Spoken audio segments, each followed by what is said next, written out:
ஒரு நபித்தோழர் பேரித்தம்பள தோட்டத்தில் அமர்ந்து இரவு நேரத்தில் இப்னு ஹுலைர் என்பது அவருடைய பெயர்.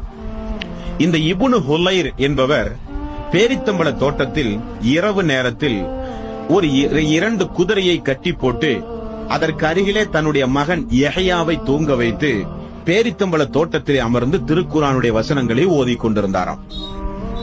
இவர் ஓத ஓத குதிரை கணைக்கு ஆரம்பித்து சப்தம் போட ஆரம்பித்ததாம் குதிரை. இவர் ஓதுவதை நிறுத்திவிட்டார். குதிரை சாந்தமானது. மீண்டும் இவர் ஓதுகிறார். குதிரை மீண்டும் சப்தம் போட ஆரம்பித்தது.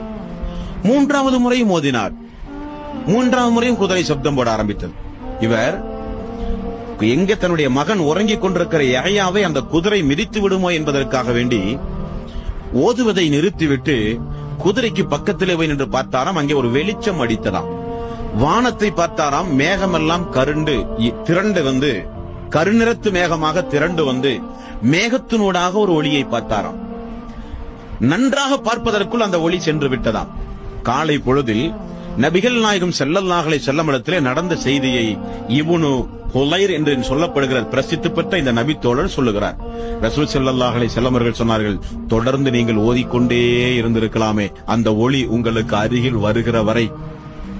என்ன யா ரசூலல்லாஹ்? அதுதான் அல்லாஹ்வுடைய ரஹமத்தை இந்த பூமியில் இறக்குகின்ற மலக்குமார்கள். ரசூல் ஸல்லல்லாஹு அலைஹி வஸல்லம் அவர்கள் சொன்னார்கள். திருக்குர்ஆனுக்கு அப்படி Download ShareChat.